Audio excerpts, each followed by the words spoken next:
Hi guys and welcome back to the channel Deepak Yadav Education. Welcome to the Daily Hindu News and Editorial Analysis of 18th of July 2024. तो guys आज है तारीख 18 जुलाई 2024 और है Thursday. देखेंगे आज के द हिंदू कंप्लीट न्यूज़पेपर को एनालाइज करेंगे। बट लेक्चर में आगे बढ़ने से पहले अगर आपको इस लेक्चर का पीडीएफ चाहिए तो क्या करना है, सबसे पहले डाउनलोड करना है टेलीग्राम, देन उसके बाद जाके सर्च बॉक्स में टाइप करना Deepak Yadav education UPSC. As you can see guys आपको ये वाला चैनल मिल जाएगा, इस पर क्लिक करना और जाकर इस चैनल को ज्वाइन कर लेना। यहाँ से आप डेली बेसिस पे इस लेक्चर के पीडीएफ को डाउनलोड कर पाओगे। नाउ हमेशा की तरह हम लोग अपने लेक्चर को एक मैप के इक्वेशन के साथ स्टार्ट करेंगे। तो आज आप सभी को मैप में जाकर देखना है तेइजू रिवर को कहाँ पर है एग्जैक्टली लोकेटेड, इसको अच्छे से मैप में देखना, देन उसके बाद आकर नीचे कमेंट सेक्शन में टाइप करना, जिससे कि आप लोग इसको लंबे समय तक याद रख पाओगे। साथ ही साथ एक क्वेश्चन सॉल्व करेंगे जो कि यूपीएससी पैटर्न के ऊपर बेस्ड है। डेली बेसिस पे हम यहाँ पर एक प्रैक्टिस क्वेश्चन को भी सॉल्व करते हैं। दोस्तों अगर आपने कल वाला वीडियो देखा है तो आपको याद होगा कल हम लोगों ने एक आर्टिकल डिस्कस किया था जहाँ पे बात हो रही है कि सुप्रीम कोर्ट की जो जुडिशियल स्ट्रेंथ है वो फुल हो चुकी है, यानी कि 34 के 34 जजेस सुप्रीम कोर्ट में आ चुके हैं। और कल ही मैंने आपको बताया था इनका अपॉइंटमेंट कैसे होता है, कॉलेजियम सिस्टम डिस्कस किया था और भी वेरियस जितने भी एस्पेक्ट थे वो सब कवर किए थे। तो कल का अगर आपने वीडियो देखा है तो आराम से दोस्तों इस वाले क्वेश्चन को आप सॉल्व कर पाएंगे, क्योंकि एक ऐसा रेलिवेंट टॉपिक है जिससे रिलेटेड ऑलरेडी एक क्वेश्चन यूपीएससी पूछ चुका है, वो भी कल मैंने डिस्कस किया था। अब दोस्तों आपके सामने जो प्रैक्टिस क्वेश्चन है, यहाँ पर आपके पास 3 स्टेटमेंट्स हैं, बताना है तीनों में से कौन सा स्टेटमेंट सही है। पहला स्टेटमेंट बोलता है कि भारत का जो सुप्रीम कोर्ट है इसमें जो टोटल जजेस की स्ट्रेंथ है वो 34 होती है, जिसमें चीफ जस्टिस ऑफ इंडिया भी इंक्लूडेड है। कहने का मतलब है एक सीजीआई और 33 जजेस, ये मिला के टोटल 34 जजेस होते हैं। दूसरा स्टेटमेंट बोलता है कि जो कॉलेजियम सिस्टम है ये सबसे इंपॉर्टेंट रोल प्ले करता है हमारे सुप्रीम कोर्ट के कैंडिडेट्स को सेलेक्ट और रिकमेंडेशन के बेसिस पर। तीसरा स्टेटमेंट बोलता है कि हमारे भारतीय संविधान के अंदर में दोस्तों सुप्रीम कोर्ट का जो जज बनता है उसके अपॉइंटमेंट के दौरान कुछ क्राइटेरिया होता है, कुछ क्वालिफिकेशंस उसको फुलफिल करनी होती है। तो क्या यहाँ पर जज बनने के लिए सुप्रीम कोर्ट में जो मिनिमम एज है वो 45 ईयर सेट कर रखी है? क्या ये सही है? आपको याद है कल मैंने मैक्सिमम एज और मिनिमम एज दोनों पढ़ाया था। तो तीनों स्टेटमेंट से बताना है कौन सा स्टेटमेंट सही है। Option number A 1 and 2 only, B 2 and 3 only, C 1 and 3 only, या फिर डी तीनों के तीनों सही हैं। तो उसका सही आंसर सभी को नीचे कमेंट सेक्शन में देना है। एटलीस्ट सभी को उसमें पार्टिसिपेट करना है, जैसा मैं आप लोगों से डेली बेसिस पे बोलता हूँ। बाय द वे इसका जो करेक्ट आंसर है वो मैंने आपको टेलीग्राम पर प्रोवाइड करवा दिया है, वहाँ से भी आप इसको चेकआउट कर सकते हैं। और अगर वहाँ पर आंसर नहीं मिलता है तो भी कोई परेशान होने की ज़रूरत नहीं है, क्योंकि वीडियो के लास्ट में इसके करेक्ट आंसर का डिस्कशन हम लोग करेंगे। तो चलो शुभारंभ करते हैं और चलते हैं सबसे पहले थंबनेल वाले इंपॉर्टेंट आर्टिकल की तरफ। तो दोस्तों हमारे आज के न्यूज़पेपर में पेज नंबर 10 पर यह आर्टिकल आपको नज़र आएगा, जो कि GS paper number 3 defence and security के पॉइंट ऑफ व्यू से रेलिवेंट है। बहुत सारी चर्चाएं भी कल के दिन होती हुई हमको नजर आई। तो दोस्तों यहाँ पे बताया जा रहा है कि एक जहाज़ जिसका नाम है एमवी प्रेस्टाइज फाल्कन, तो इस जहाज़ के ऊपर में कोमोरोस का फ्लैग लगा हुआ था। ये जहाज़ ओमान जो देश है दोस्तों उसके कोस्ट से थोड़ी सी दूरी पर पलट गया समुद्र के अंदर, और ये एक ऑयल टैंकर जहाज़ है। तो समुद्र में जब पलटा तो इसको लेकर दोस्तों काफ़ी ज़्यादा बवाल मचा, और अभी एक रेस्क्यू ऑपरेशन भी इसको लेकर चलाया गया है। क्योंकि दिक्कत यहाँ पर यह भी है दोस्तों, ये जो पर्टिकुलर टैंकर था इस पर 16 लोग सवार थे। 16 में से 13 भारतीय थे, 13 इंडियंस थे और 3 श्रीलंकन्स आपको नजर आएंगे। तो आर्टिकल्स में बताया जा रहा है कि जब ये जहाज़ पलटा तो ये सभी लोग लापता हो गए थे, लेकिन उसके बाद रेस्क्यू ऑपरेशन चलाया गया। हमारा जो एक लड़ाकू जहाज़ है आईएनएस तेग ये पहुंचा, लगातार सर्च ऑपरेशन जारी था, और फिर ये पता चला कि जितने भी लोग लापता हुए हैं उनमें से 9 लोगों को दोस्तों यहाँ पर बचा लिया गया है, लेकिन बाकी लोगों की अभी भी कोई ज़्यादा जानकारी है नहीं। जो 9 लोग बचाए गए हैं इनमें से 8 तो इंडियंस हैं और 1 श्रीलंकन है। ये पूरी जो घटना है दोस्तों ये ओमान के अंदर एक जगह है, एक बीच है उनका रास मदरका नाम का। उस ओमान के इस पर्टिकुलर बीच से लगभग 25 नॉटिकल माइल्स की दूरी पर यह पूरी घटना हुई है। 25 नॉटिकल माइल्स यानी आप अगर नॉटिकल माइल्स को किलोमीटर्स में कन्वर्ट करते हैं तो ये 25 नॉटिकल माइल का मतलब है 46 किलोमीटर की दूरी पर। अप्रॉक्स बात करेंगे तो 46.3 किलोमीटर्स के आसपास।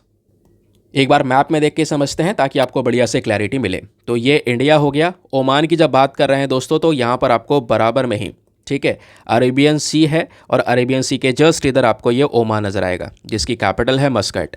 ठीक है, अभी हम जो एग्जैक्ट लोकेशन जो देख रहे हैं ना वो ये है, देखिए ओमान ये हो गया। ओमान में जो जगह है वो है रस मद्रका। ये यहाँ से अगर हम आगे चलते हैं लगभग 46 किलोमीटर आगे चलेंगे तो इस पर्टिकुलर जगह पर ये जो जहाज़ है वो पलट गया, ऑयल टैंकर, और इसके पलटने की वजह से ये पूरी घटना हमको देखने को मिल रही है। जैसा आप देख रहे हैं आज 18 जुलाई है, ये घटना हुई है 15 जुलाई को, ये रिपोर्ट्स बताती हैं 16 जुलाई को रेस्क्यू ऑपरेशन जारी किया गया, फिर कुछ लोग यहाँ पे मिल गए लेकिन कुछ लोग अभी भी नहीं मिल पाए हैं। और अभी इस ऑपरेशन के अंदर में जैसे मैंने बताया INS तेग उतर चुका है और INS तेग के साथ साथ भारत का जो P-8I एयरक्राफ्ट है वो भी करंट समय पर इस ऑपरेशन को चला रहा है। ये हमारा इंडियन नेवल शिप है तेग, एक लड़ाकू जहाज़ है, ध्यान रखिएगा ये एक पर्टिकुलर फ्रीगेट है। ठीक है, ये एक फ्रीगेट है जिसके अंदर ताकत है इस प्रकार के रेस्क्यू ऑपरेशंस चलाने की प्लस युद्ध में लड़ने की। उसके अलावा ये P-8I एयरक्राफ्ट भी अभी के समय पर इस पर्टिकुलर ऑपरेशन को चला रहा है, लोगों को और खोजा जा रहा है। ना दोस्तों यहीं पर मैं आपको INS तेग के बारे में कुछ रेलिवेंट इन्फॉर्मेशन दे रहा हूँ, प्लीज़ इसको ध्यान रखिएगा। कई बार ऐसे जो वॉरशिप वगैरह न्यूज़ में होता है ना तो क्वेश्चन पूछ ले जाते हैं। INS तेग जो है एक आज के समय का मॉडर्न लड़ाकू जहाज़ है जिसमें कई सारी एडवांस टेक्नोलॉजीज़ का यूज़ किया गया है। काफ़ी तेज़ है, प्लस रडार की पकड़ में नहीं आता क्योंकि इसमें स्टेल्थ फीचर्स को भी इंक्लूड किया गया है। ये जो तेग क्लासेस के जो जितने भी जहाज़ हैं दोस्तों, इनको बनाया गया है ताकि जो हमारी नेवी है उनकी रिक्वायरमेंट्स को पूरा किया जा सके, वो नेवी की पावर को इंक्रीज़ करने के लिए। अभी तलवार क्लास के जितने भी फ्रीगेट्स आपको नज़र आ रहे हैं इसके भी जो एडवांस वर्जन्स है दोस्तों वो भी धीरे धीरे करके लॉन्च किए जा रहे हैं जिनको और ज़्यादा बेहतर बनाया जा रहा है। लेकिन जो हमारा INS तेग है ये काफ़ी ज़्यादा पुराना जहाज़ है, इसमें आपको surface to air missiles, surface to surface missile का पूरा कॉन्सेप्ट भी नज़र आएगा। उसके अलावा दुश्मन की मान लो कोई पनडुब्बी है, सबमरीन है तो उस पर भी वो अटैक कर सकता है। इस प्रकार के सभी फीचर्स INS तेग में इंक्लूड किए गए हैं। जैसा आपको बता ही दिया है ये जो जहाज़ है दोस्तों इसमें एंटी सबमरीन सिस्टम भी है, यानी कि दुश्मन की पनडुब्बी है उससे लड़ना, प्लस यहाँ पे जो अर्ली वार्निंग हेलीकॉप्टर सिस्टम है वो भी यहाँ पर इसमें इंक्लूड किया गया है।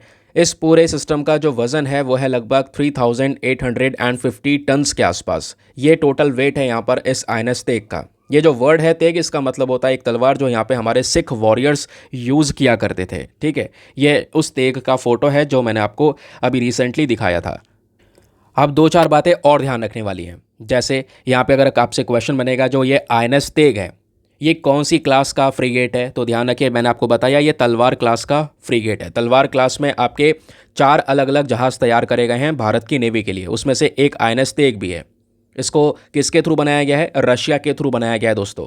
ये भारत की नेवी को दिया गया था 27 अप्रैल 2012 में, और ये हमारे हेलीकॉप्टर वगैरह को भी कैरी कर सकता है जैसे हमने देखा ही, क्योंकि इसके पीछे ये पूरा का पूरा जो हेलीपैड वगैरह है, मतलब फिर भी जो स्पेस है उसका वो यहाँ पर बनाया गया है।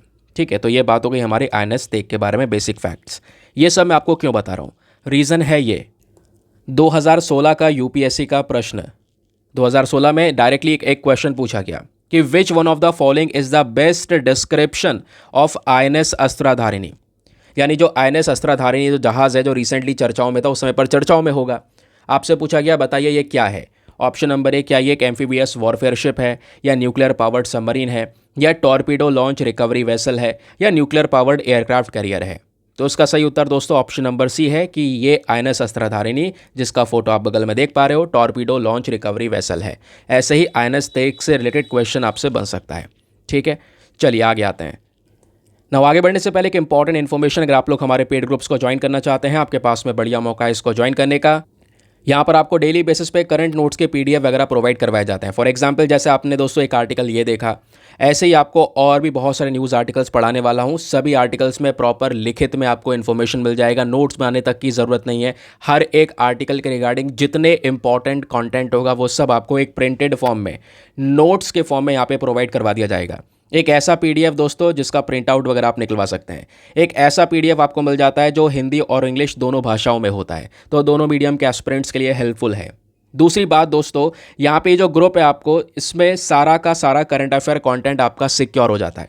कहने का मतलब है इधर उधर भागने की ज़रूरत नहीं है।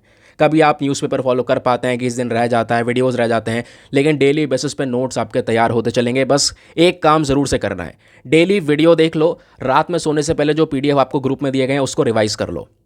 आप जब लास्ट में मंथली कंपाइलेशंस वगैरह भी फॉलो करोगे ना, तो मैक्सिमम कंटेंट आपको यहीं से मिलेगा। ये सभी चीज़ आपको वहाँ पर प्रोवाइड करवा दी जाती हैं, ठीक है, कंपाइलेशंस के अंदर में जो भी यहाँ पे तैयार होते हैं अलग अलग मटेरियल जो मार्केट में अवेलेबल है। तो बस खाली आपको ऑनेस्टी के साथ में डेली बेसिस में कंसिस्टेंसी के साथ में भी यहाँ पर ये फॉलो करना है। बाकी नोट्स आपके डेली बेसिस पे तैयार हो रहे हैं तो आपका काफ़ी ज़्यादा घंटे बच जाते हैं दोस्तों। वो घंटे आप यूटिलाइज कर सकते हैं बाकी स्टैटिक पोर्शन के अंदर। अब मान लो आपके 2 घंटे बचे तो 2 घंटे में आपका काफ़ी सारा स्टैटिक पोर्शन कवर हो सकता है। नाउ इस ग्रुप को ज्वाइन करने का जो फी पेमेंट है ना, वो भी बहुत मिनिमम है, just 499 for the life time access. जब तक आपका सिलेक्शन ना हो जाए तब तक आप 499 में इस ग्रुप को ज्वाइन करके रख सकते हैं। ज्वाइन करने के लिए क्या करना है, व्हाट्सएप पर जाना, यहाँ पर आपको एक नंबर दिया गया है 8534873368। इस नंबर पर मैसेज कर देना कि हाँ I want to join this group. इस प्रकार का आप मैसेज कर दोगे तो वहाँ पर रिप्लाई मिलेगा, पेमेंट का प्रोसेस दिया जाएगा। और उससे ज़्यादा इंपॉर्टेंट दोस्तों, आपके पास में एक और ऑप्शन है डेमो वीडियो के लिंक का। आपको एक लिंक प्रोवाइड किया जाएगा, वो डेमो वीडियो होगा, उसमें आप देख सकते हैं कि आपको इस ग्रुप में क्या क्या मिलेगा। अपने आप को कंप्लीटली सेटिस्फाई कर लेना, पूरी संतुष्टि के साथ में जाकर वो इन्वेस्टमेंट आप कर सकते हैं। बाकी यार मेक श्योर करना वीडियो पे जो लाइक का बटन है उसको प्रेस कर दिया करो। 5000 लाइक्स का टारगेट है जिसको आप सभी लोग सपोर्ट कर सकते हैं। चलिए आते हैं अगले आर्टिकल पर। ना दोस्तों, आज के न्यूज़पेपर में पेज नंबर 3 पर आपको एक आर्टिकल देखने को मिलेगा। ये बेसिकली आज हम रिवीजन करने वाले हैं क्योंकि आज से 2 दिन पहले चांदीपुरा वायरस लगातार न्यूज़ में था। तो अभी हमारे देश में चांदीपुरा वायरस की वजह से गुजरात में पहली डेथ हुई है और उस डेथ को कंफर्म किया गया है। वैसे यहाँ पर एक अंदाज़ा है कि 15 के आसपास डेथ हो चुकी है, लेकिन पहली डेथ जो कंफर्म हुई है उसके बारे में जानकारी आ चुकी है। पिछले 4 दिनों से रोज़ाना दोस्तों ये अखबार में आर्टिकल छप रहा है।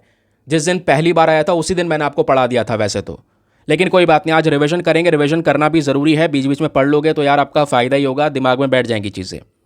तो ये चर्चाएं क्या हो रही हैं, पहले अखबार की वो बात कर लेते हैं। जो हमारा नेशनल इंस्टीट्यूट ऑफ वायरोलॉजी है, इस पर्टिकुलर बॉडी ने पुणे में वेडनेसडे को कंफर्म किया है कि पहली डेथ हो गई है। और वो पहली डेथ हुई है, दुखद बहुत है, 4 साल की बच्ची की, जिसको यहाँ पर ये चांदीपुरा वायरस हो गया।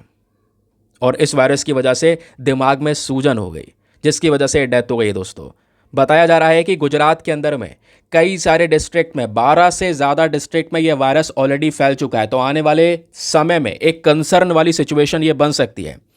एक कह सकते हैं जो वार्निंग है वो भी यहाँ पर जारी की गई है, सीरियस वार्निंग। और ऐसे कई सारे केसेस लगातार नज़र आ रहे हैं, चर्चाओं में हैं। और केवल गुजरात से ही नहीं दोस्तों, गुजरात के साथ साथ राजस्थान और मध्य प्रदेश में भी ये वायरस पहुँच चुका है, जिसको लेकर न्यूज़ आर्टिकल्स करेंटली कवर हो रहे हैं।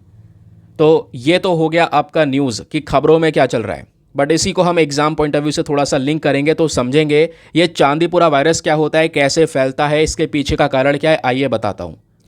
सबसे पहला प्रश्न यहाँ पर यह है कि इसका नाम थोड़ा अजीब सा नहीं लग रहा। चांदीपुरा बेसिकली कोई जगह का नाम लग रहा है। हाँ, तो चांदीपुरा जो है दोस्तों एक टाउन है महाराष्ट्र के अंदर में, जहाँ पर सबसे पहली बार ये वायरस डिस्कवर किया गया था भारत में।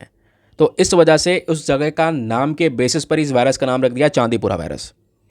बताया जाता है कि ये जो वायरस है इसके जो असर होता है बॉडी में वो क्या होता है, उससे सीधा ब्रेन इन्फ्लेमेशन होता है, दिमाग में सूजन हो जाती है। और फिर उसके बाद में सूजन होने के बाद में एक इंसान का दिमाग काम करना बंद कर देता है, वो इंसान कोमा में चले जाता है और कोमा के बाद में उसकी मृत्यु हो जाती है। क्वेश्चन ये है ये कौन से वायरस की वजह से होता है। ये तो हम केवल बोल रहे हैं ये चांदीपुरा वायरस है, एग्जैक्टली कौन सा वायरस है ये। तो दोस्तों इसका जो नाम है वो है CHPV, फुल फॉर्म है चांदीपुरा वेसिक्यूलो वायरस। मेनली यहाँ पर ये बच्चों को ही इन्फेक्ट करता है, स्पेशली 14 साल से कम उम्र के बच्चे इसका मेन टारगेट रहते हैं। क्वेश्चन ये है कि आखिरकार कारण क्या है ये वायरस फैलने के पीछे का। ये वायरस फैलता है दोस्तों सैंड फ्लाइज की वजह से, सैंड फ्लाइज के काटने की वजह से।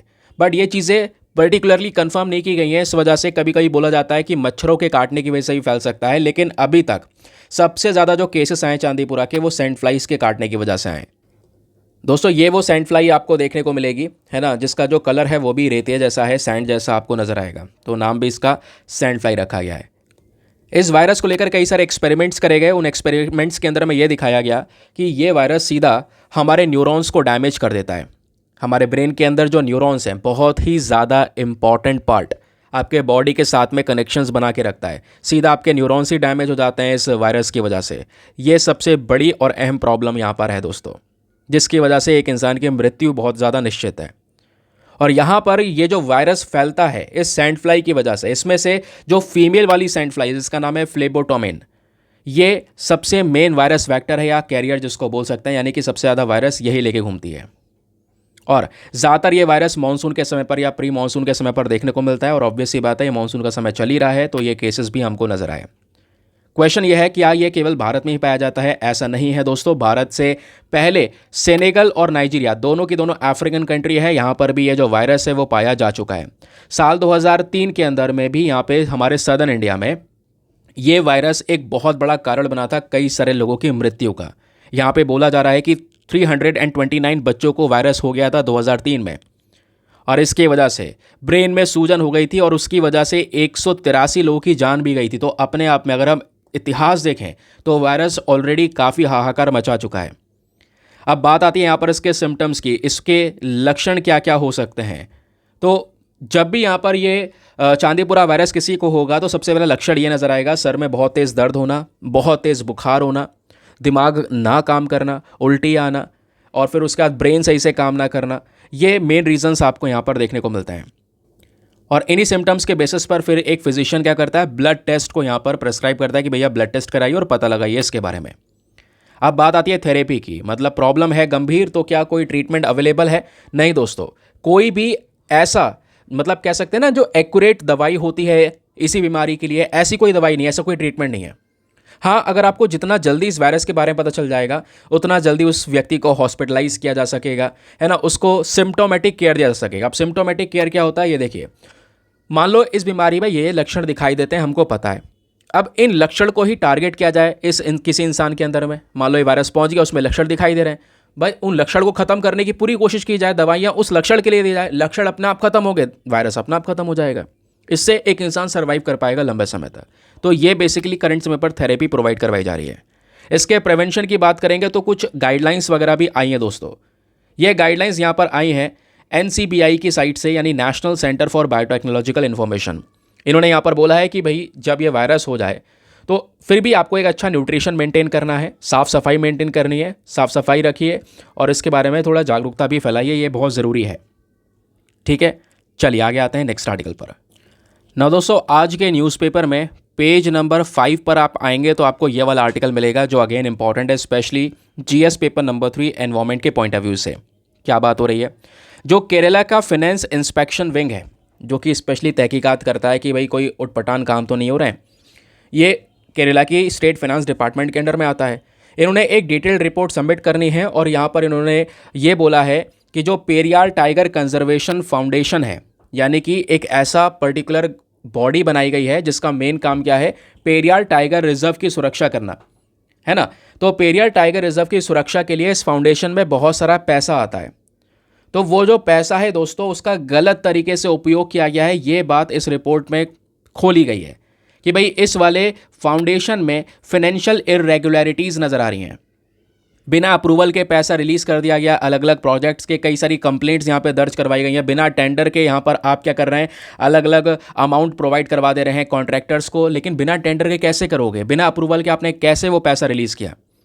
तो पैसों का यहाँ पर एक गलत काम क्या गलत उपयोग होता हुआ नजर आया इस फाउंडेशन का, जिस फाउंडेशन में हमने पैसा इसलिए रखा था ताकि पेरियार टाइगर रिजर्व की सुरक्षा कर सकें, वहाँ का जो पूरा एनवायरमेंट है उसको बचा सकें, लेकिन उसके लिए यूज़ ना होकर दूसरे कामों के लिए इस्तेमाल हो रहा है, वो यहाँ पर क्लियर किया गया, जिस वजह से ये पेरियार टाइगर रिजर्व चर्चाओं में। एग्जाम के पॉइंट ऑफ व्यू से ये फाउंडेशन वगैरह आपसे नहीं पूछा जाएगा, लेकिन अगर कोई चीज़ पूछी गई तो पेरियार टाइगर रिजर्व ज़रूर पूछा जाएगा। कहाँ पर है एग्जैक्टली लोकेटेड, क्या इसके बारे में स्पेसिफिक फीचर्स हैं, ऐसे क्वेश्चन हर साल आते हैं। तो आपने पढ़ना क्या होगा दोस्तों, आइए आपको बताता हूँ। सबसे पहले बहुत ही ज़्यादा इंपॉर्टेंट लोकेशन दोस्तों हमेशा एग्जामिनेशन में पूछे जाते हैं। पेरियार टाइगर रिजर्व हमारे केरला के वेस्टर्न घाट्स में लोकेटेड है। इसको एक टाइगर रिजर्व का दर्जा दिया गया था 1978 में। इसको जो नाम है ये पेरियार का, कि पेरियार टाइगर रिजर्व कहाँ से पड़ा, क्योंकि यहाँ से दोस्तों एक नदी निकलती है पेरियार नदी, वहीं से इसको ये नाम दिया गया है। वैसे दो मेन नदियाँ इस रिजर्व से निकलती हैं, एक पेरियार है एक पंबा है, बट पेरियार नदी के नाम पर यहाँ पे इस पेरियार टाइगर रिजर्व का नाम रखा गया है। ये वो टाइगर रिजर्व है जहाँ पर कई सारी ट्राइबल कम्युनिटीज़ भी रहती हैं, स्पेशली मनन्स हो गए, उसके पलियान्स हो गए, ये कम्युनिटीज़ भी ट्राइबल कम्युनिटीज़ है, जनजातियाँ हैं, वो वहाँ पर उसी पर्टिकुलर लोकेशन में रहती हैं।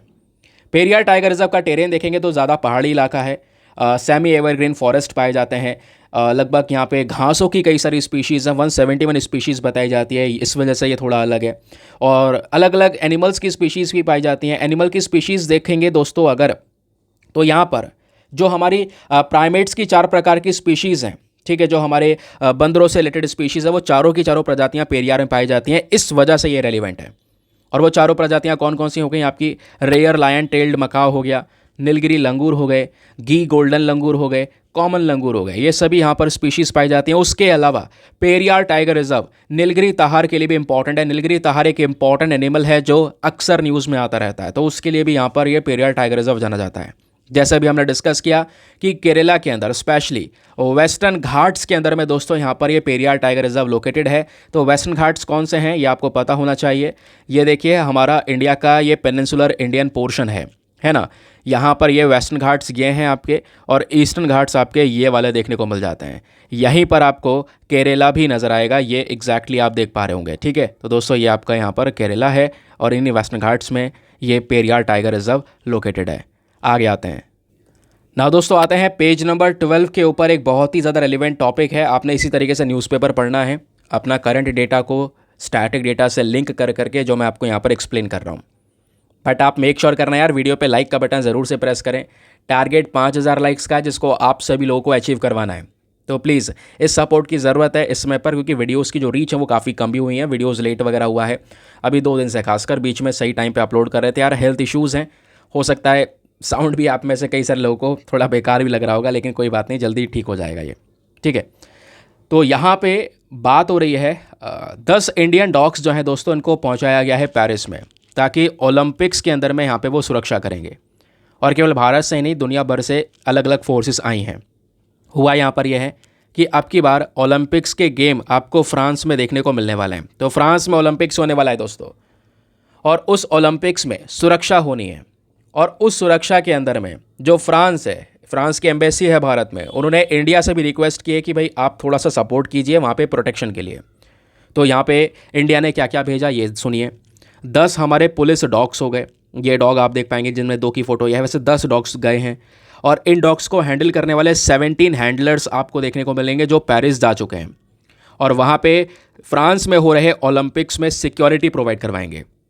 और एक बात और है दोस्तों, ध्यान रखिएगा, ये पहली बार है, this is the first time कि हाँ इंडियन केनाइन कॉन्टिजेंट, केनाइन समझ रहे हो, यानी डॉग्स की बात कर रहे हैं, तो इनका जो यूनिट है पहली बार इनको इस तरीके से विदेश भेजा गया है सिक्योरिटी पर्पस के लिए। ये बात खुद मिनिस्ट्री ऑफ एक्सटर्नल अफेयर ने मेंशन की है।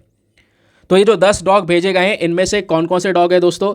तो 6 तो हैं बेल्जियन शेफर्ड, 3 जर्मन शेफर्ड हैं और 1 लैब्राडोर है, ठीक है, लैब्राडोर रिट्रीवर। तो ये यहाँ पर टोटल 10 डॉग्स पहुँचाए गए हैं। करंट समय पर इनको ट्रेन किया है हमारे आर्मी ने, और वही ट्रेन डॉग्स पहुँचे हैं वहाँ पर सिक्योरिटी प्रोवाइड करवाने के लिए। हमारे लिए प्राउड मोमेंट है कि हम 10 मेंबर जो हैं केनाइन यूनिट्स के इंडिया से, वो पेरिस को पहुँचाए हैं, पेरिस के सपोर्ट के लिए, स्पेशली ओलंपिक्स 2024 के लिए। ये बात हमारे ऑफिशियल्स मेंशन करते हैं। ये खुद जो एम्बेसी की रिक्वेस्ट थी, फ्रांस की जो एम्बेसी, उन्होंने खुद हमसे यहाँ पर रिक्वेस्ट किया था ये काम करने के लिए, ठीक है।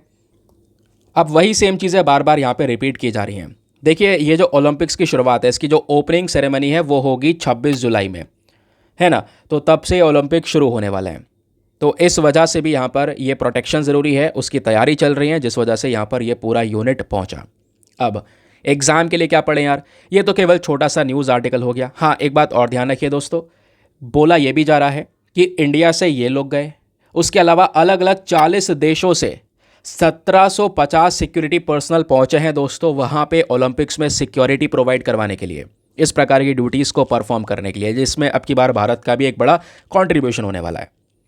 अब एग्जाम पर्सपेक्टिव से बात करते हैं अगर हम, तो सबसे ज़्यादा स्पेशल फोकस किया गया है इंडियन डॉग्स के ऊपर। दोस्तों आपने कई बार आर्टिकल पढ़े होंगे ऐसे कि डॉग्स को अवार्ड दिया गया है उसके बहादुरी के लिए, रैंकिंग दी गई है अलग अलग। तो इसके बारे में पता है, इंडियन आर्मी डॉग्स के बारे में आपको क्या पता है? चलिए जानते हैं इसके बारे में, डिटेल शेयर करूंगा, ध्यान रखिए एग्जाम में रेलिवेंट हो सकता है। आज आपको पता चलेगा इन डॉग्स के इंपॉर्टेंस के बारे में, भारत की आर्मी में जो एग्जैक्टली काम कर रहे हैं उनके बारे में बात करेंगे।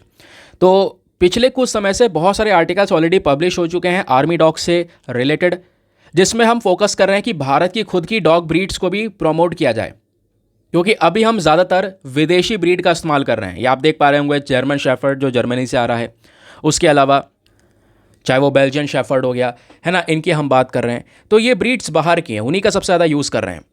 हमारा फोकस है कि इंडियन डॉग ब्रीड्स को भी ये इंपॉर्टेंस मिले। भारत की खुद की ब्रीड्स भी बहुत स्पेशल हैं, अभी मैं आपको आगे बताऊंगा उनके बारे में। आपने मुधोल का नाम सुना होगा, मुधोल हाउंड खतरनाक स्पीशी है।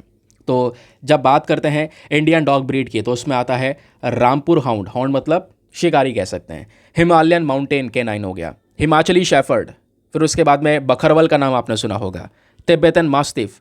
ये बहुत ही ज़्यादा इंपॉर्टेंट डॉग ब्रीड्स हैं दोस्तों, जो इंडिया की खुद की ब्रीड्स हैं।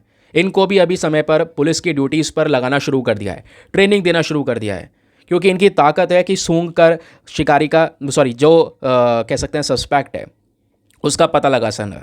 ठीक है, जो अपराधी उसका पता लगाना, उसको सूंघ कर नारकोटिक्स के बारे में पता लगाना, कहीं पर एक्सप्लोसिव जो विस्फोटक हैं कहीं पर दबे हुए हैं उनका पता लगाना सूंघ कर, है ना, दस्तक मारना, जो खासकर ऐसे एरियाज़ है जो काफ़ी ज़्यादा खतरे में है। तो ये सभी काम के लिए इनको तैयार किया जा रहा है। और यहीं पर बोला गया जो हमारी सेंट्रल आर्म्ड पुलिस फोर्स है सीएपीएफ के अंदर में आप देख पाएंगे अलग अलग बॉडीज़ आती हैं, चाहे वो बॉर्डर सिक्योरिटी फोर्स हो सीएपीएफ में आता है, सीआरपीएफ भी सीएपीएफ में है, सीआईएसएफ है। ये सभी बॉडीज़ दोस्तों करंट समय पर भारत की खुद की डॉग ब्रीड्स को रिक्रूट कर रहे हैं इन ड्यूटीज़ के लिए। जैसे रामपुर हाउंड को दोस्तों यहाँ पे रिक्रूट किया जा रहा है, उसके अलावा हिमालयन माउंटेन कैनाइंस को यहाँ पर रिक्रूट किया जा रहा है, मैं बता चुका हूँ, जिसके बारे में हिमाचली शेफर्ड, बखरवाल, इनके बारे में बता रहा हूँ। इनको भी रिक्रूट किया जा रहा है क्योंकि प्रेजेंट समय पर ऑलमोस्ट जितने भी डॉग्स की स्पीशीज़ हम यूज़ कर रहे हैं अपने पुलिस ड्यूटीज़ के अंदर में, तो वहाँ पर दोस्तों ज़्यादातर जर्मन शेफर्ड है, लैब्राडोर है, बेल्जियन मेलिनोइस है और उसके अलावा कॉकर स्पेनियल है। यही डॉग ब्रीड्स का सबसे ज़्यादा इस्तेमाल किया जाता है हमारे भारत की आर्मी के थ्रू। लेकिन इंडियन डॉग ब्रीड का इंपॉर्टेंस बढ़ रहा है, इनका ट्रायल शुरू किया जा चुका है। मुधोल हाउंड का नाम सुना होगा, बहुत ही खतरनाक एकदम शिकारी डॉग है ना। इनको इस डॉग को रिसेंटली प्राइम मिनिस्टर की सुरक्षा के लिए भी लाया गया था, याद होगा आपको। तो जो मुधोल हाउंड है दोस्तों, ये ऑलरेडी यहाँ पे जो हमारी सशस्त्र सीमा बल है एसएसबी है, फिर इंडो तिब्बतन बॉर्डर पुलिस है आईटीबीपी, तो ये लोग भी यहाँ पर इसका ऑलरेडी यूज़ कर रहे हैं। इनका जो ट्रायल है वो चल रहा है। और इस तरीके से और भी जो इंडियन डॉग ब्रीड्स हैं इनकी ट्रेनिंग सेंटर्स के अंदर में ट्रेनिंग चलाई जा रही है, इनको सिखाया जा रहा है, क्योंकि ट्रेनिंग प्रोवाइड करवाई जाती है भाई आपने कैसे वर्क करना है, किस तरीके से यहाँ पर जो पुलिस सिक्योरिटी है वो इन डॉग से ज़्यादा से ज़्यादा बेनिफिट्स निकाल सकती है। बेनिफिट्स इन द सेंस यहाँ पे जो बेसिकली अपराधी है उसको कैसे पकड़ा जा सकता है। अब बात ये आती है, इतना सब कुछ होने के अलावा भी जो हमारी मिनिस्ट्रीज़ हैं उन्होंने ऑर्डर दिया है कि जो हिमालयन माउंटेन डॉग्स हैं, हिमाचली शेफर्ड, बखरवल, तिब्बतन मास्टिफ, इनको border security force, Indo Tibetan border police, सशस्त्र सीमा बल, ये सभी यूज़ करेंगे। ट्रायल्स अभी के समय पर चल रहे हैं और साथ ही साथ में इनको भी ट्रेन किया जा रहा है। और जितने भी डॉग्स होंगे जितने भी ये डॉग्स होने वाले हैं जिनको यहाँ पे हमारा सीएपीएफ हायर करेगा, वो सभी डॉग्स K9 स्क्वाड का हिस्सा होंगे। हमारा सीएपीएफ इस तरीके से डॉग को हायर करेगा, ट्रेन करेगा और स्पेशली कहाँ पर कौन कौन सी फोर्सेस को दिया जाएगा, BSF, CRPF, CISF, ITBP, SSB, NSG और असम राइफल्स को भी दिया जाएगा। ठीक है, अब ट्रेनिंग किस किस चीज़ की दी जाती है मैंने आपको बता ही चुका हूँ, विस्फोटक वगैरह को ढूंढना, माइंस वगैरह ढूंढना, ये सब यहाँ पर इनको सिखाया जाता है। कई बार यहाँ पर जो टेररिस्ट ऑपरेशंस होते हैं वहाँ पर भी इन डॉग्स का एक बहुत बड़ा इंपॉर्टेंस हमको देखने को मिलता है। करंट समय पर अगर आप देखेंगे दोस्तों तो हमारे सीएपीएफ के पास में लगभग 4000 के आसपास डॉग्स हैं। तो लार्जेस्ट पुलिस डॉग यूज़र जो हमारे देश में है वो सीएपीएफ ही है। फिर उसके बाद में बताया ये भी जा रहा है कि हर साल सीएपीएफ जो है 300 पप्स यानी कि छोटे छोटे जो पप्पी हैं, है ना, पिल्लो, उनको पालता है। हर साल 300 इस तरीके से पप्स को वो हायर करता है ताकि उनको शुरू से ही ट्रेन किया जा सके। और सीएपीएफ में अगर हम देखेंगे तो सबसे ज़्यादा, क्योंकि सीएपीएफ के अंदर में ही सीआरपीएफ वगैरह आता है, तो सीएपीएफ में सबसे ज़्यादा मात्रा में जो डॉग्स आज के समय पर यूज़ करता है दोस्तों वो सीआरपीएफ है, सेंट्रल रिजर्व पुलिस फोर्स। फिर उसके बाद सेंट्रल इंडस्ट्रियल सिक्योरिटी फोर्स, ये भी लगभग 700 के आसपास डॉग इस्तेमाल करते हैं। सीआरपीएफ 1500 के आसपास डॉग इस्तेमाल करता है। एनएसजी के पास में भी लगभग 100 डॉग्स के आसपास आपको नजर आएंगे। तो K9 स्क्वाड के बारे में ध्यान रखना, K9 स्क्वाड बेसिकली डॉग से रिलेटेड है। इस स्क्वाड को यहाँ पर सेटअप किया था हमारी होम मिनिस्ट्री ने लगभग साल 2019 में, जहाँ पे हम फोकस कर रहे थे अपने देश की जो इंडियन ब्रीड्स हैं उनको प्रमोट करना, इनकी ब्रीडिंग को बढ़ाना, ट्रेनिंग और इन डॉग्स के सिलेक्शन को यहाँ पर हमने स्टार्ट किया साल 2019 में एज अ K9 स्क्वाड। ठीक है, फिर एक बार अगर हम फटाफट लिस्ट पे नज़र मारें, जो कि ज़रूरी भी है, थोड़ा बहुत ध्यान रखेंगे तो ज़रूरी रहेगा। हो सकता है स्टेटमेंट्स दे के या ऑप्शन दे के आपको कंफ्यूज करके क्वेश्चन पूछ लिया जाए। तो जब हम लोग बात करते हैं डॉग ब्रीड्स की, तो बहुत ही ज़्यादा दोस्तों एक्सेप्शनली स्किल्ड डॉग ब्रीड्स भी हैं जो इंडियन आर्मी करंट समय पर यूज़ कर रही है। तो इंडियन आर्मी सबसे ज़्यादा कौन कौन सी ब्रीड यूज़ कर रही है, तो यह है ग्रेट स्विस माउंटेन। दोस्तों ये ब्रीड स्विट्ज़रलैंड की है। उसके अलावा जर्मन शेफर्ड जर्मनी से बिलोंग करता है। उसके बाद लैब्राडोर आपको देखने को मिलेगा, एक मोस्ट लवेबल और फेमस डॉग ब्रीड है पूरे वर्ल्ड के अंदर में लैब्राडोर। कई सारे लोग जो व्यूअर्स होंगे उन्होंने यहाँ पर उसको पाला भी होगा, है ना। उसके अलावा लैब्राडोर जो है ये यूके से बिलोंग करता है। फिर आपका मुधोल हाउंड आता है, ये इंडियन ब्रीड है, ठीक है, ये इंडिया से आता है दोस्तों, लेकिन ये बहुत ही ज़्यादा इंपॉर्टेंट ब्रीड है। काफ़ी लंबा चौड़ा डॉग आपको यहाँ पर ये देखने को मिलता है, जिसकी जो कह सकते हैं लेग्स है वो बहुत ज़्यादा स्ट्रांग मानी जाती हैं। लंबी और ऊंची ऊंची छलांगे यहाँ पर ये मुधोल हाउंड लगा सकता है। उसके अलावा बकरवाल, ये भी यहाँ पर इन हिमालयन माउंटेन्स जो है, स्पेशली भारत का लद्दाख वाला रीजन, वहाँ पर ये पाया जाता है, ठीक है। बकरवाल ये वहाँ से बिलोंग करता है। फिर उसके बाद बेल्जियन मेलिनोइस के बारे में बात कर रहे हैं, ये बेल्जियम से बिलोंग करता है। देन कॉकर स्पेनियल, जिसका यूज़ आज के समय पर हो रहा है, ये भी यूएस की मोस्ट फेमस ब्रीड है, जो फोटो आपको सामने नज़र आएगा। फिर इंडियन आर्मी के इन डॉग ब्रीड से रिलेटेड तीन कुछ क्विक क्वेश्चन ज़रा ये भी डिस्कस कर लेते हैं। सवाल यह है, जो इंडियन आर्मी डॉग्स का इस्तेमाल करती है, फिर उनका रिटायरमेंट भी होता है डॉग्स का, आपने देखा होगा रिटायरमेंट हुआ है, मेडल्स दिए गए हैं, तो रिटायरमेंट के बाद में क्या उन डॉग्स को मार दिया जाता है दोस्तों? साल 2015 से पहले तक तो मार दिया जाता था यूथनेशिया के हिसाब से, यूथनेशिया का यूज़ करके, है ना, इंजेक्शन वगैरह देखे तो यहाँ पर उनको किल कर दिया जाता था। लेकिन फिर उसके बाद में ये चीज़ें बंद कर दी गई, आर्मी ने 2015 से ही ये डॉग्स किलिंग को रोक दिया। फिर उसके बाद क्वेश्चन ये है कि जो इंडियन आर्मी में डॉग काम कर रहे हैं किनको सैलरी मिलती है? देखिए कोई सैलरी नहीं मिलती है, बट एक स्पेसिफिक रैंक ज़रूर मिलती है हमारे आर्मी में। फिर सवाल यह है कि मान लीजिए इंडियन आर्मी से डॉग रिटायर हो गया है, आप, मैं या कोई और व्यक्ति इसको अडॉप्ट कर सकता है क्या? हाँ बिल्कुल अडॉप्ट कर सकते हैं, बट उसके लिए आपको एफिडेविट सबमिट करना होगा, उसके बेसिस पर अडॉप्ट किया जा सकता है। ये कुछ इंपॉर्टेंट फ्रीक्वेंट आस्क्ड क्वेश्चंस हो गए। चलिए आगे आते हैं नेक्स्ट आर्टिकल पर। फिर उसके बाद दोस्तों पेज नंबर 10 पर ये आर्टिकल हम डिस्कस कर ही चुके हैं, इवन थंबनेल भी यहाँ पर जो स्टार्टिंग में डिस्कस किया था ना वो यही वाला आर्टिकल था। फिर यहाँ पे आती है एक और आर्टिकल की, तो यहाँ पे ना कुछ ज़्यादा बैकग्राउंड डेटा नहीं है, बट थोड़ा बहुत दोस्तों आप ध्यान में रख सकते हैं। ध्यान में रखने वाली बात यह है कि जो इंडियन रेलवेज़ है उन्होंने जो मेक इन इंडिया वाला प्रोजेक्ट है, स्पेशली वॉकी टॉकी को लेकर, इसके ऊपर थोड़ा सा यहाँ पर छूट दिया है। और करंट समय पर हम दुनिया के ऊपर स्पेशल फोकस कर रहे हैं कि हम जल्द से जल्द अच्छी क्वालिटी का वॉकी टॉकी मंगाएं, क्योंकि हम देख पा रहे हैं कई बार जो एक्सीडेंट हो रहे हैं दोस्तों ट्रेन्स के, वो वॉकी टॉकी के शॉर्टेज की वजह से भी हो रहा है। वॉकी टॉकी समझ रहे हो ना क्या है? जो ड्राइवर के पास में आपने देखा होगा, लोको पायलट्स के पास में, असिस्टेंट के पास में, उनके पास में लगा हुआ होता है ना, आवाज़ आती रहती है, वो यहाँ से फिर कमांड देते हैं, उनके पास में कमांड आती भी है, तो इस तरीके से वो आपस में बातचीत करते हैं वॉकी टॉकी के माध्यम से। तो इस वॉकी टॉकी का शॉर्टेज चल रहा है हमारे इंडियन रेलवेज के अंदर में, और ये देखिए बात, प्रॉब्लम यह है उसके ऊपर ध्यान नहीं दिया गया अभी तक, और अब एक्सीडेंट्स हो रहे हैं, चर्चाएं हो रही हैं, तब वॉकी टॉकी का मामला चर्चा में आया। इंडियन रेलवेज ने मेक इन इंडिया का जो ये पूरा नॉर्म है दोस्तों, इसको करंट समय पर थोड़ा और रिलैक्स कर दिया है। हमारा मेन पर्पस है हाई फ्रीक्वेंसी कम्युनिकेशन सिस्टम को परचेज करना पूरे दुनिया भर के मार्केट से। जितना हाई फ्रीक्वेंसी का होगा उतना बढ़िया वॉकी टॉकी हमको देखने को मिलेगा। क्योंकि प्रॉब्लम जैसे मैंने आपको बताया यही है कि मिस्टर गर्ग ने यहाँ पर ये बोला है कि एक समय पर हमारे पास में बहुत ही ज़्यादा बड़ा शॉर्टेज है वॉकी टॉकी का, भी देखने को ही मिला हमारे इंडियन रेलवेज़ के पास में।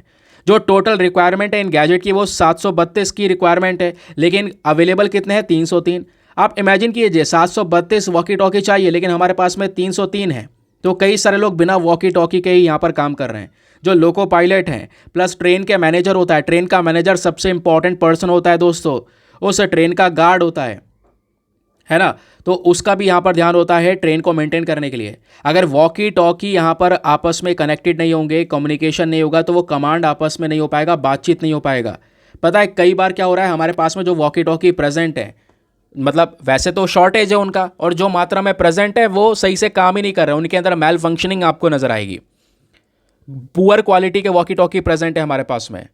हमें इन चीज़ों के ऊपर काम करना होगा, और प्रॉब्लम यह है कि हम लोकल मैन्युफैक्चरिंग भी ज़्यादा बढ़िया नहीं कर रहे हैं, तो लोकल मैन्युफैक्चरिंग को भी बढ़ाना होगा। और ये जो फैसिलिटी है दोस्तों, इसको जल्द से जल्द प्रोवाइड करवाना ज़रूरी है, क्योंकि हमने ये भी कुछ केसेस देखे हैं कि जो लोको पायलट और ट्रेन का मैनेजर है, ये दोनों वॉकी टॉकी के बजाय मोबाइल फ़ोन पर बात कर रहे हैं, कम्युनिकेट कर रहे हैं, और मोबाइल फ़ोन पर कम्युनिकेट करके इन चीज़ों को मैनेज करना ये नियमों के खिलाफ में है। तो ये सिचुएशन करंट समय पर इंडियन रेलवेज़ में चल रही है, ये यहां पर बताया गया। तो वॉकी टॉकी का इंपॉर्टेंट रोल है।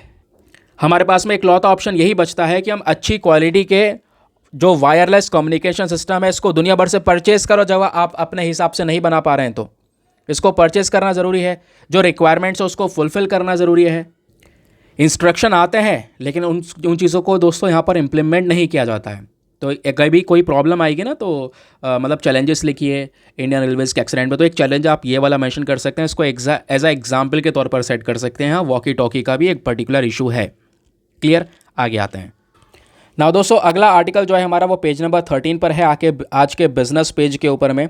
तो बिजनेस पेज है तो ऑब्वियस ही बात है इकॉनमी के सेक्शन के पॉइंट ऑफ व्यू से रिलेवेंट होने वाला है और एक लौता आर्टिकल है ऐसा टॉपिक जहां से संबंधित एक क्वेश्चन यूपीएससी पूछ चुका है। वो बात हो रही है जो एडीबी है, एडीबी मतलब एशियन डेवलपमेंट बैंक। इस बैंक ने यहाँ पर भारत की जो 2025 की ग्रोथ है, फाइनेंशियल जो ग्रोथ है, जीडीपी ग्रोथ जो है स्पेशली वो 7% को ही रखा है। पहले भी एडीबी बोला था कि इंडिया की जो टोटल इकॉनमी है वो 7% से ग्रो करेगी। उसी 7% को उन्होंने अभी तक बरकरार रखा है कि हाँ भारत 7% से ग्रो करेगा अपने फाइनेंशियल ईयर 2025 में। इस वजह से एशियन डेवलपमेंट बैंक चर्चाओं में है। और इन्होंने ये बात कहाँ पे बोली है? अपने एशियन डेवलपमेंट आउटलुक के रिपोर्ट में जो कि रिसेंटली रिलीज़ की गई है। इस वजह से ये चर्चाओं में। अब देखिए एग्जाम के पॉइंट ऑफ व्यू से यार ये बिल्कुल भी रेलिवेंट नहीं है, मैं आपको बता दूं। ऐसे हर बार आर्टिकल्स आते रहते हैं कि एशियन डेवलपमेंट बैंक ने अब यहाँ पे भारत का जो प्रोजेक्शन है वो कम कर दिया है कि अब कम रेट से ग्रो करेगा। वो डिपेंड करता है सिचुएशन पर कि सिचुएशन किस लेवल की करंट समय पर चल रही है। समझ रहे हो इस बात को? तो ये जो परसेंटेजेस मैं आपको पहले ही बोल चुका हूँ, इकॉनमी के परसेंटेजेस कभी भी आपको दिमाग में नहीं पढ़ने हैं या याद नहीं रखने हैं। अब यहाँ पे अगर कोई चीज़ याद रखने वाली है तो वो दोस्तों है एशियन डेवलपमेंट बैंक। ये अपने आप में बहुत इंपॉर्टेंट बैंक है जिसके बारे में बेसिक फैक्ट्स पता होना ज़रूरी हैं। और क्वेश्चन कैसे बनेगा आइए मैं आपको रियलिटी बताता हूँ इसके बारे में। तो चलिए दोस्तों बात करते हैं यहाँ पर एशियन डेवलपमेंट बैंक की। ये जो एडीबी बैंक है एक रीजनल बैंक है जिसको बनाया गया था 1966 में। इस बैंक में टोटल 68 मेंबर्स हैं दोस्तों और भारत इसका खुद फाउंडिंग मेंबर है, यानी एक बहुत इंपॉर्टेंट सदस्य। और इस एशियन डेवलपमेंट बैंक का अगर मेंबर्स को देखोगे तो जैसे मैंने बोला 68 मेंबर्स है और नाम से पता चल रहा है एशियन डेवलपमेंट बैंक। तो क्या केवल एशिया को लेकर यह काम करता है? ऐसा नहीं है, क्योंकि नाम यह बता रहा है कि भैया इसमें मेंबर केवल एशिया वाले होंगे, चाइना, इंडिया, ये सभी कंट्रीज। लेकिन ऐसा नहीं दोस्तों। इस डेवलपमेंट बैंक में 68 मेंबर्स में से जो 49 मेंबर्स हैं ये एशिया से आते हैं और बाकी जो 19 मेंबर्स हैं दोस्तों वो पैसिफिक वाले रीजन से, यानी एशिया एंड पैसिफिक हो गया, और बाकी 19 जो है वो आउटसाइड वाले रीजन से आते हैं, एशिया के बाहर वाले रीजन से। तो कहने का मतलब अगर आपसे क्वेश्चन बन जाए कि क्या एशियन डेवलपमेंट बैंक में जो देश प्रेजेंट हैं वो केवल एशिया के होते हैं, कहोगे नहीं, एशिया के साथ साथ यहाँ पर बाहर के मेंबर्स भी प्रेजेंट हैं। अब क्वेश्चन यह है कि इस बैंक का मेन पर्पस क्या है? इस बैंक का जो मेन एम है वो है कि एशिया और पैसिफिक वाला रीजन जो है उसके अंदर सोशो और इकोनॉमिक डेवलपमेंट को प्रमोट करना, लोगों को यानी कंट्रीज़ को सपोर्ट करना, फाइनेंशियल असिस्टेंस प्रोवाइड करवाना, ये मेन पर्पस है एशियन डेवलपमेंट बैंक का। और ध्यान रखिए एक और रेलिवेंट टॉपिक, बात यह है कि 31 दिसंबर साल 2019 तक एशियन डेवलपमेंट बैंक में जो ये 68 मेंबर्स हैं इनमें सबसे बड़े 5 मेंबर्स दोस्तों गिने जाते हैं। 5 वो मेंबर्स जिनके पास में सबसे ज़्यादा शेयर्स हैं इस पर्टिकुलर बैंक के। और उन 5 मेंबर्स में से पहला है जापान और यूएस। जापान और यूएस दोनों के पास में इस बैंक के 15.6% के शेयर्स हैं, यानी कि 15.6% शेयर्स जापान के पास है इस बैंक के और 15.6% ही अमेरिका के पास हैं। बाकी जो पीपल रिपब्लिक ऑफ चाइना है इसके पास में 6.4% के आसपास शेयर्स हैं, इंडिया के पास में 6.3 और ऑस्ट्रेलिया के पास में 5.8%। तो ये टोटल 5 लार्जेस्ट शेयर होल्डर्स आपको नजर आएंगे एशियन डेवलपमेंट बैंक के। इस पर्टिकुलर बैंक का जो हेडक्वार्टर है वो फिलीपींस के अंदर मनीला में है, ये ध्यान रखिएगा। यहाँ से क्वेश्चन बनेगा। और ये चीज़ें कैसे पता चलती हैं? प्रीवियस ईयर क्वेश्चंस को जितना एनालाइज करोगे, जितना सिलेबस पढ़ोगे, उतना ज़्यादा आपको क्लैरिटी आएगी, उतना अच्छे से न्यूज़पेपर पढ़ पाओगे। ये देखिए यूपीएससी ने 2019 में यहाँ पर ये क्वेश्चन पूछा था। भले ही ये एशियन डेवलपमेंट बैंक को नहीं है, उसको लेकर नहीं है, ये है AIIB बैंक को लेकर। ये बैंक अलग है, एशियन इंफ्रास्ट्रक्चर इन्वेस्टमेंट बैंक को लेकर है। तो यहाँ पे आपको AIIB से रिलेटेड 3 स्टेटमेंट दिए गए, बताना है तीनों में से कौन सा सही है। पहला स्टेटमेंट बोलता है कि AIIB में 80 से ज़्यादा मेंबर कंट्रीज प्रेजेंट हैं। दूसरा बोलता है इंडिया सबसे बड़ा शेयर होल्डर है AIIB का। तीसरा स्टेटमेंट यहाँ पर बोलता है दोस्तों कि AIIB में एशिया से बाहर के कोई मेंबर्स नहीं है। वही चीज़ जो अभी पहले मैं आपको समझा रहा था, एशिया से बाहर का कोई मेंबर यहाँ पे इसका हिस्सा नहीं है। तो बताइए तीनों में से कौन सा स्टेटमेंट सही है? तो इसका सही उत्तर है ऑप्शन नंबर A, 1 ओनली, यानी केवल पहला स्टेटमेंट सही है दोस्तों, बाकी गलत है कि हाँ AIIB में 80 से ज़्यादा मेंबर्स नेशंस हैं, ठीक है। इंडिया सबसे बड़ा शेयर होल्डर नहीं है इसका, अभी एशियन डेवलपमेंट बैंक का भी सबसे बड़ा शेयर होल्डर नहीं है। फिर यहाँ पर क्या एशिया से बाहर का कोई मेंबर इसमें नहीं आता? नहीं, एशिया से बाहर के मेंबर्स भी हैं दोस्तों इसमें। तो इस वजह से option number A 1 only is the correct answer. और यहाँ पे अगर आप तीसरा वाला ही टैकल कर पाते तो यहाँ पर आप तीनों को हटा के एलिमिनेट करके 1 वाला सही उत्तर दे सकते थे। तो देख रहे हो छोटी सी चीज़ों से कितना फ़र्क पड़ सकता है। चलिए आगे आते हैं। नाउ दो तो अब आते हैं हम लोग अपने पेज नंबर 8 पर। और पेज नंबर 8 पर जो न्यूज़ आर्टिकल सॉरी, जो पेज नंबर 8 है हमारा, उस पे जो ये टॉपिक है दोस्तों, ये टेक्स्ट एंड कॉन्टेक्स्ट का पेज है। यहाँ पे बात हो रही है on political representation of women के बारे में। इंडिया में महिलाओं का रिप्रेजेंटेशन पॉलिटिक्स में किस लेवल पर है, आइए थोड़ा सा इसके बारे में जानेंगे। ठीक है, अच्छा क्वेश्चन ये है कि ये आर्टिकल अचानक से क्यों आ गया। वैसे आता रहता है ये टॉपिक, ये इसलिए आ गया क्योंकि रिसेंटली हमने यहाँ पर देखा यूके में इलेक्शंस हुए। ऋषि सुनक जी की जो पार्टी है वो हार गई है, दूसरे प्रधानमंत्री यहाँ पर बनकर आए हैं। तो हाल ही में यूके में जो इलेक्शंस हुए, उस इलेक्शन के दौरान पता चला एक रिकॉर्ड तोड़ महिलाओं का रिप्रेजेंटेशन अब की बार यूके में नजर आया है। लगभग 263 कितनी 263 वेमेन जो हैं दोस्तों वो इलेक्ट होकर आई हैं यूके में अब की बार इलेक्शंस में। कहने का मतलब है 40% महिलाएं अब की बार यूके के इलेक्शन में देखने को मिली। और वही केस साउथ अफ्रीका में भी है। साउथ अफ्रीका की जो असेंबली है उसमें 45% महिलाओं का रिप्रेजेंटेशन है, यूके से भी ज़्यादा। अमेरिका में 29% का महिलाओं का रिप्रेजेंटेशन है। तो आप देख पा रहे हो वेमेन का रिप्रेजेंटेशन बहुत ज़्यादा है और यही मांग भारत में भी की जा रही है। इस वजह से आप देख पाओगे वेमेन रिजर्वेशन बिल को पास करने की मांग की गई थी, प्रोटेस्ट किया गया था, जो कि रिसेंटली हुआ, पिछले साल की हम बात कर रहे हैं, है ना। तो यहाँ पर महिलाओं को लोकसभा में रिजर्वेशन देने की यहाँ पर बात की गई है। लेकिन क्वेश्चन यहाँ पर यही उठता है इस पर्टिकुलर आर्टिकल में, what about the representation of independent India, यानी महिलाओं का रिप्रेजेंटेशन भारत में किस लेवल पर है। अगर आप देख पाओगे तो महिलाओं को जो पहला जनरल इलेक्शन हुआ था 1952 में, वहीं पर जो राइट टू वोट है वो दिया गया, वोट देने का अधिकार दिया गया। फिर उसके बाद यहीं पर शुरुआत हो गई दोस्तों कि महिलाओं का रिप्रेजेंटेशन लोकसभा और स्टेट लेजिस्लेटिव असेंबलीज में भी होना चाहिए। और ये नंबर फिर धीरे धीरे बढ़ने लगा। वेमेन एमपीज लोकसभा में एक समय पर बहुत कम हुआ करती थी। 2004 के समय पर केवल 5% से लेकर 10% का रिप्रेजेंटेशन था, लेकिन 2014 में यही बढ़कर दोस्तों 12% हो गया। और अभी ये जो 18वां लोकसभा है यहाँ पर 14% के आसपास महिलाओं का रिप्रेजेंटेशन है। आप ये देख रहे हैं, यूके में 40% महिलाओं का रिप्रेजेंटेशन है, साउथ अफ्रीका में 45%, यूएस में 30%, बट इंडिया में केवल 14% रिप्रेजेंटेशन है। और यहाँ पर बोला गया ये रिप्रेजेंटेशन में मिल पा रहा है क्योंकि इतिहास में अगर हम देखेंगे तो 73rd और 74th अमेंडमेंट करा गया था, है ना। 73वां और 74वां संशोधन हुआ, हमारे संविधान के अंदर चेंजेस करे गए और उन चेंजेस के आधार पर महिलाओं को पंचायत और म्यूनिसिपैलिटीज़ यानी लोकल गवर्नमेंट की बात कर रहे हैं, पंचायत और म्यूनिसिपैलिटीज़ में एक तिहाई का 1/3 रिजर्वेशन भी दिया गया था। फिर उसके बाद यही रिजर्वेशन लोकसभा में देने की बात की तो बार बार ये बिल्स फेल होते चले गए। पिछले साल हमने इसको एक रिकग्निशन दिया, एक पहचान दिया, बट वो भी दोस्तों अभी कब इंप्लीमेंट किया जाएगा इसको लेकर एक प्रश्न है, वो यहाँ पर बोला जा रहा है। समझ गए? क्योंकि राइटर यहाँ पे बोलते हैं दिक्कत यह है कि अगर आप अप्रैल 2024 तक देखेंगे, ठीक है, अभी यानी इसी साल की हम बात कर रहे हैं, अप्रैल साल 2024 तक देखेंगे तो एक जो रैंकिंग आती है, monthly ranking of women in national parties, है ना, एक रिपोर्ट आती है कि जो अलग अलग देशों की नेशनल पार्टीज़ हैं वहाँ पर महिलाओं का रिप्रेजेंटेशन कितना है। तो उसमें इंडिया की रैंक को 143 पे रखा गया है, 143 रैंक, जो कि बहुत ही ज़्यादा कम आपको नज़र आएगी।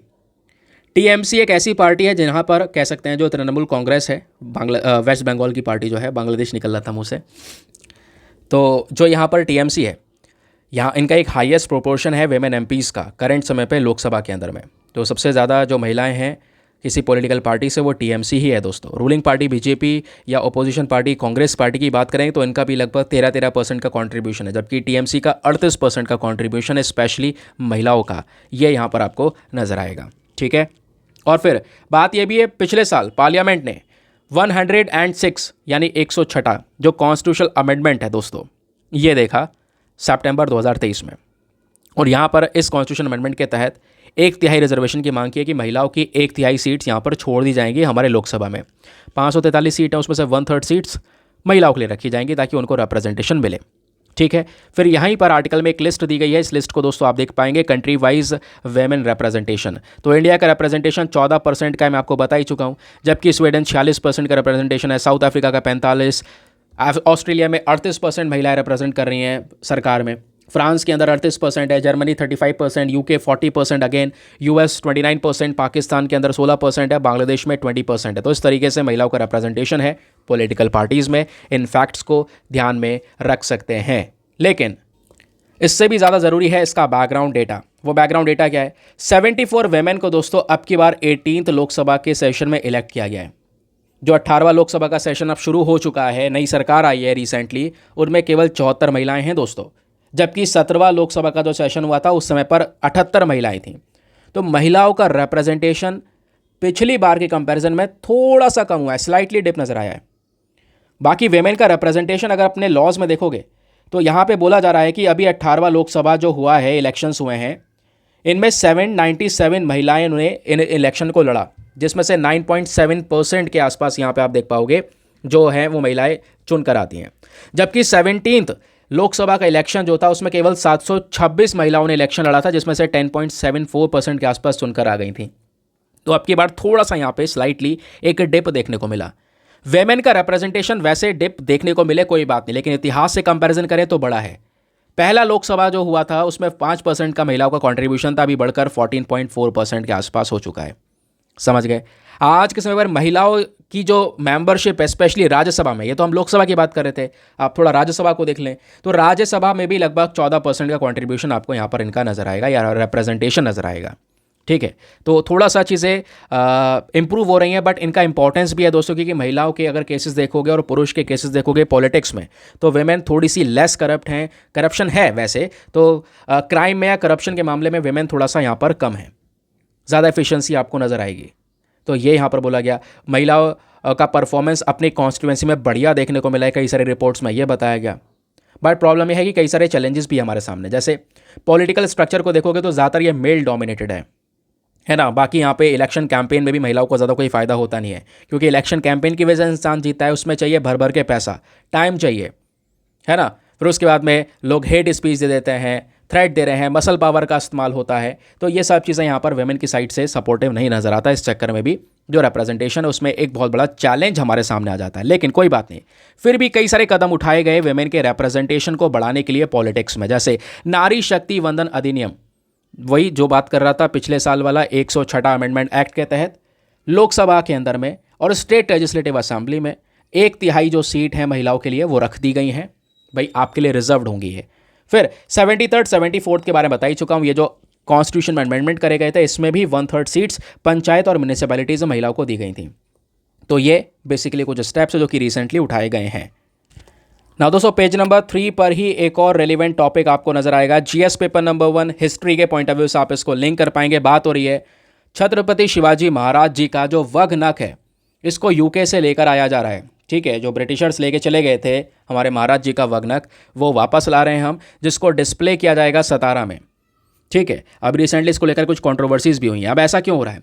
जो हमारे एक्साइज मिनिस्टर है दोस्तों, उनका कहना यह है कि जो ये वग नख होगा इसको हम महाराष्ट्र में लेकर आएंगे, स्पेशली वेस्टर्न महाराष्ट्र में फ्राइडे को ये आ जाएगा। इसको हम एक बुलेट प्रूफ कवर में रखने वाले हैं।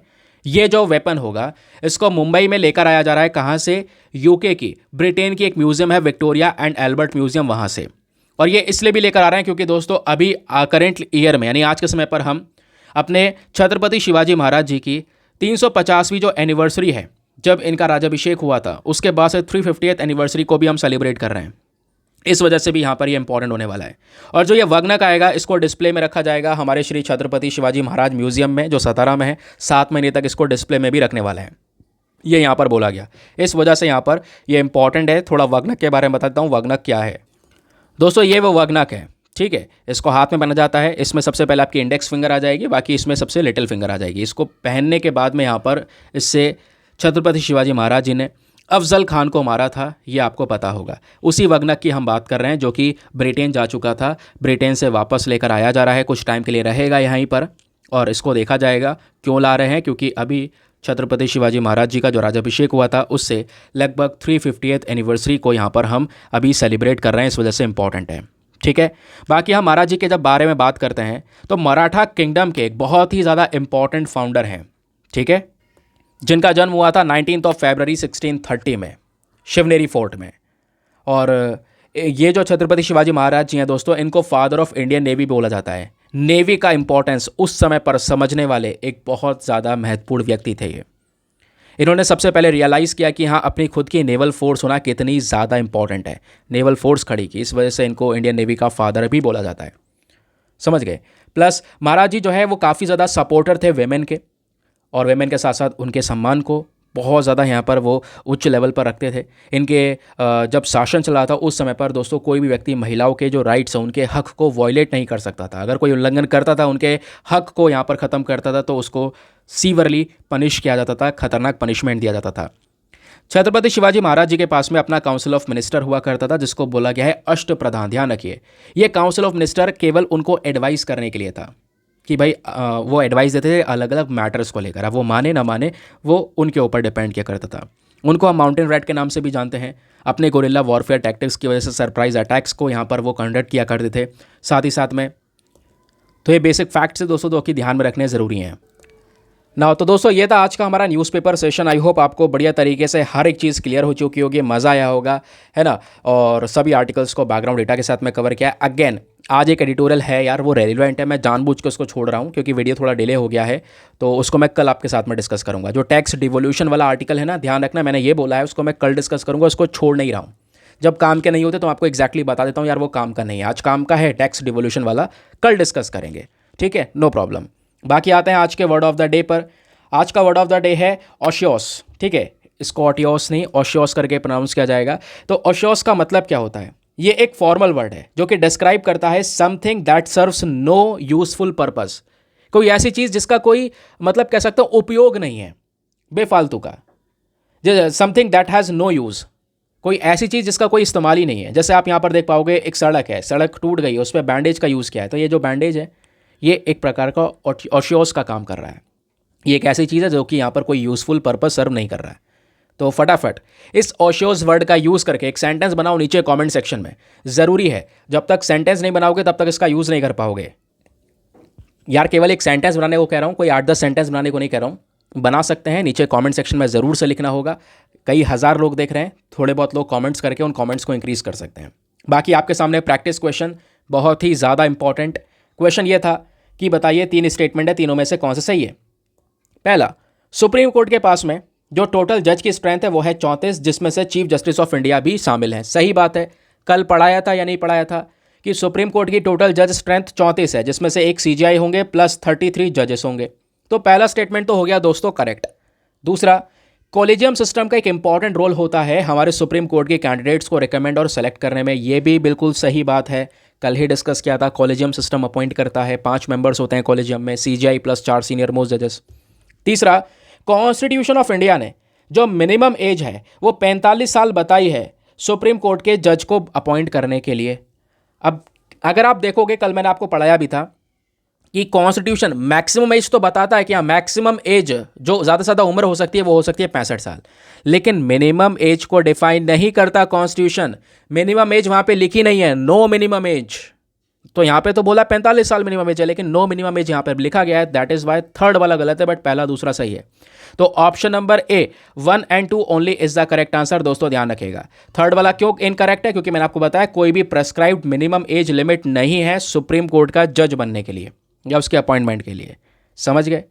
चलिए, तो ये था आज का सेशन, इंटरेस्टिंग सा। मिलते हैं आप लोगों से अगले वीडियो में। आज के लिए bye bye, have a nice day, thank you and जय हिंद।